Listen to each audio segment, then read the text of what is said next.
Another main idea question. Let's just go right into the passage. Electronic music pioneer Wendy Carlos is credited with the music for 3 feature films, A Clockwork Orange, The Shining, and Tron. However, her musical score for A Clockwork Orange is mostly made up of her arrangements of Ludwig van Beethoven's work. Also, almost all the music that she and Rachel Elkind composed for The Shining was unused by director Stanley Kubrick. It did not appear in the film. Of the 3 films, Tron is the one in which audiences can hear the most of Carlos's original compositions. So my dumb summary is like, it's about this person's career and the things that she did. Let's just see what they say. A, of the 3 films for which Carlos is credited, Tron features the most original music from her. Yeah, I mean, that's true, right? They talk about her, they talk about the films, they talk about Tron as having the most, right? Now, let's talk about this actually, because normally, if you watch a lot of my videos, you will hear me say that most is a quantifier word, right? It's a bad word. We have to be nervous when we see that in a choice.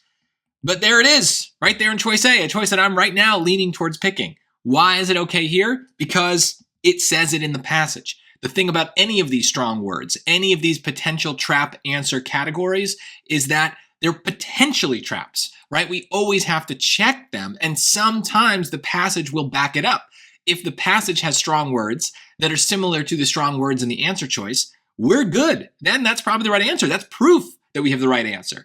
There aren't any words that I am eliminating without any double checking, right? There's no word that I'm like, oh, that word is always wrong. It really depends on the context of the passage. There are words, like the word most, that are usually wrong because usually the passage does not support that word. Here is an exception to that. So I'm already leaning towards A, but let's look at B, C, and D.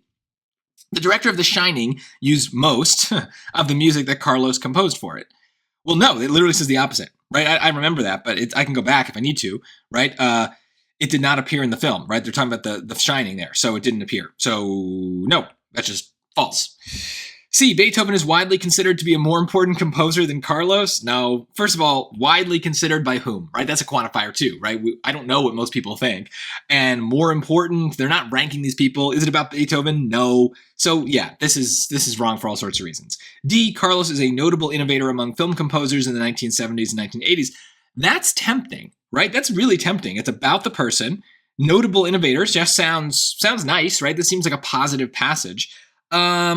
But does it really compare her to other people? Comparison is what I'm trying to write here, but I'm writing composer instead. So let's see.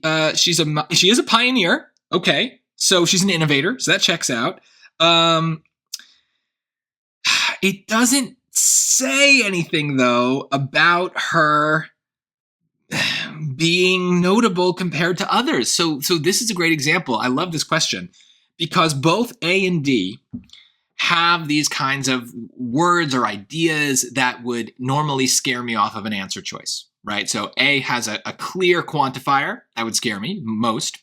And then D is a clear comparison. It's comparing Carlos to other composers. So again, that scares me off as well. But one of those things was provable with the passage. One of them was not. And so in both cases, I am checking. I'm going back. But that's the key, too, with these strong words and things like that is I want to reread the passage because I don't have a good memory of what I read. But I don't want to reread just because. I want to reread with something in mind, right? I want to read with purpose. I want to go back and be looking for a specific idea. And so these trap answer categories give me more concrete things to go looking for. I'm not just rereading. I'm rereading to see if they talk about her compared to other people, other composers. They don't, therefore D is wrong. But it's tempting. D is definitely the second, I don't want to say second best, but the most tempting option of the ones that are wrong. Let's leave it at that.